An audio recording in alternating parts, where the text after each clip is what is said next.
Doctor Sudhanshu Trivedi, Bhau Torsekar, Kapil Mishra, Amitabh Agnihotri, आनंद Ranganathan, Shantanu Gupta, Vishnu Shankar Jain, major गौरव आर्या, मीनाक्षी जैन और 100 से अधिक वक्ता एक ही विशाल मंच पर होंगे। इस नवंबर में गुलाबी शहर जयपुर विचारों की अग्नि से एक बार फिर जाग उठेगा। The Jaipur dialogues annual summit 2025 का यह महाआयोजन लौट रहा है, पहले से कहीं अधिक शक्तिशाली और भव्य। ये वह मंच है जहां सत्य और उसका मिलन होता है।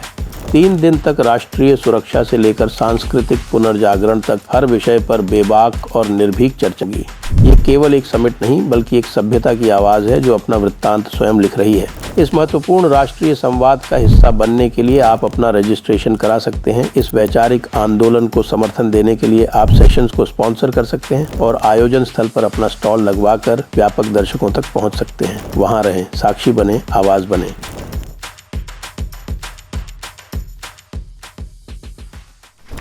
नमस्ते, आप सभी का स्वागत है आज के इस कार्यक्रम में। और आप सभी से अनुरोध है, कृपया चैनल को सब्सक्राइब कर लें, वीडियो को लाइक कर लें।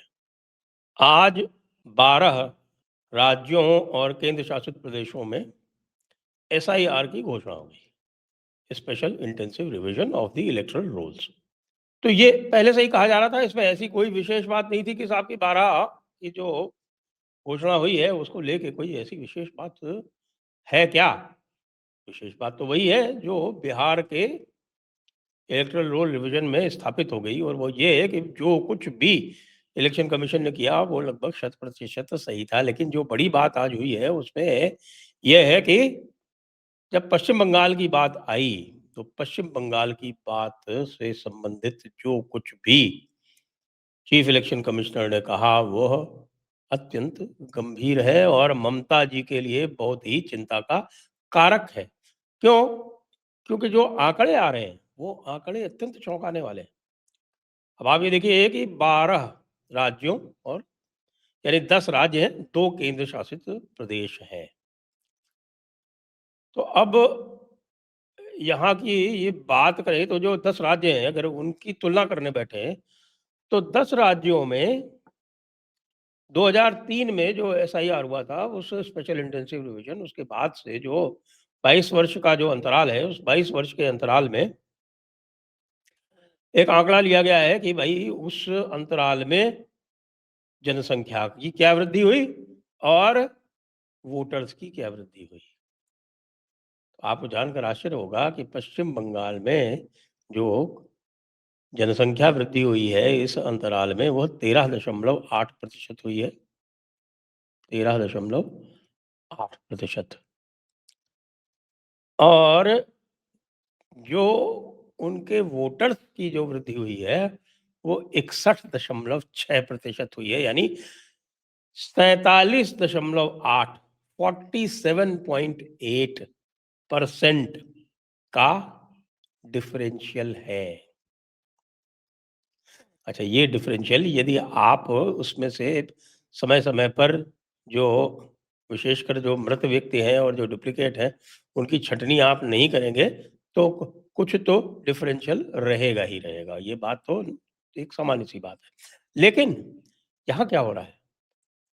यहाँ ये हो रहा है कि भाई जो अन्य 10 राज्य हैं, हुँ, मैं पुडुचेरी और लक्षद्वीप को नहीं गिन रहा, वो बहुत छोटे हैं। जो 10 राज्य हैं उनसे अगर आप यदि तुलना करें तो केरला को छोड़ के जो केरला में 22.9% डिफरेंशियल है, उसके अतिरिक्त जितने भी और प्रदेश हैं उसमें सब में ये डिफरेंशियल जो है वो 20% से कम है। गोवा जैसे प्रदेश में तो वो मात्र 3.2% है। सोच सकते हैं आप? और यहाँ है 47.8%। इतने वोटर बढ़ गए, इतने वोटर अधिक बढ़ गए। 61.6% वोटर बढ़ गए और जनसंख्या 13.8% बढ़ी। उत्तर प्रदेश जैसे राज्य में, जी, उत्तर प्रदेश जैसे राज्य में भी ये डिफरेंशियल जो है वो 20% से थोड़ा कम है, 19.6 है।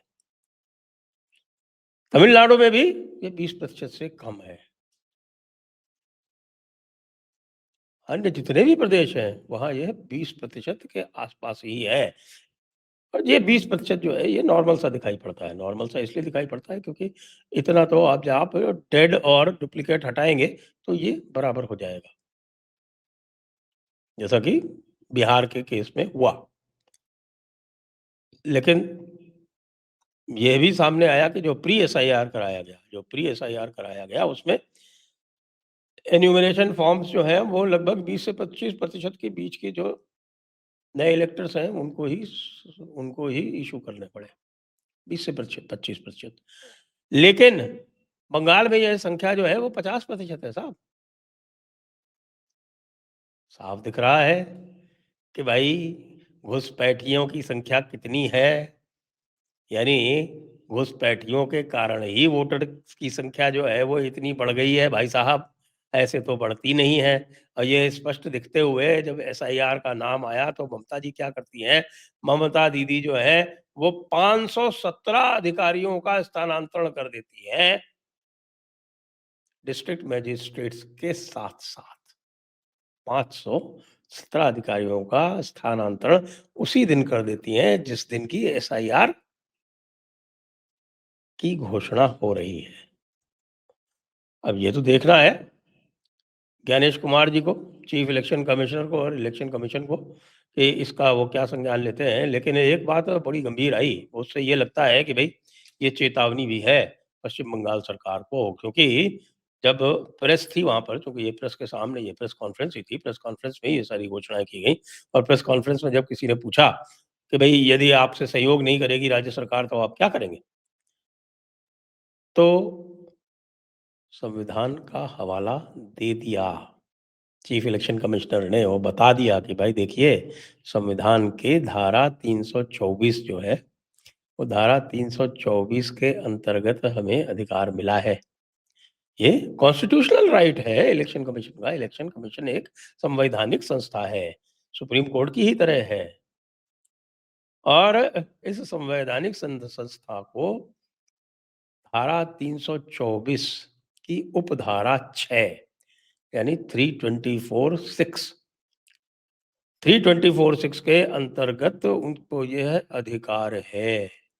ये कहा है, ये उसने दायित्व दिया है कि राज्य सरकार पूर्ण सहयोग करेगी चुनाव करवाने में और इलेक्टोरल रोल्स का रिवीजन करवाने में, और कानून व्यवस्था संभालने का भी दायित्व, संवैधानिक दायित्व जो है वो राज्य सरकार का है। ये बात मैं नहीं कह रहा। ये बात इस प्रेस कॉन्फ्रेंस में स्पष्ट रूप से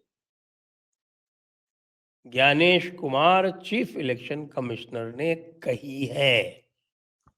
इसका संकेत क्या है? इसका संकेत ये है कि दीदी सुधर जाओ, वरना ये इलेक्शन कमीशन के अधिकार क्षेत्र में भी है कि इलेक्शन कमीशन लिख सके सरकार को, ये कह सके कि संवैधानिक ढांचा ध्वस्त हो चुका है, संवैधानिक सहयोग नहीं मिल रहा है। इसलिए यह माना जाए कि यहाँ पर संविधान सम्मत सरकार नहीं चल पा रही है।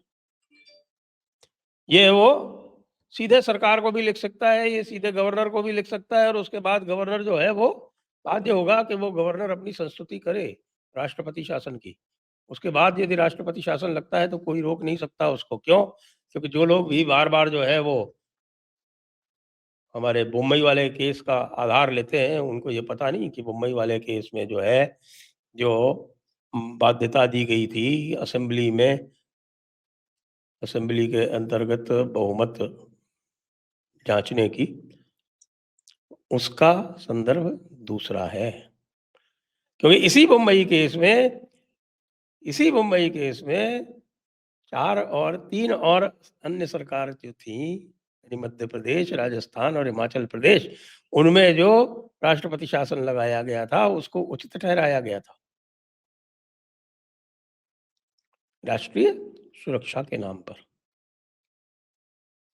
तो कहने का अर्थ ये कि जब राष्ट्रपति शासन लगाया जाए ऐसी अवस्था में जब बहुमत का हेर-फेर हो रहा हो, केवल ऐसी दशा में ही असेंबली में जाने की बाध्यता है। ऐसी दशा जिसमें आप अपना कर्तव्य ना निभाएँ, ऐसी दशा में ये आपका जो बम्बई जजमेंट जिसकी बार-बार बात की जाती है, वो आपकी सुरक्षा को नहीं आएगा। ममता दीदी को इससे अत्यंत चिंतित होना चाहिए।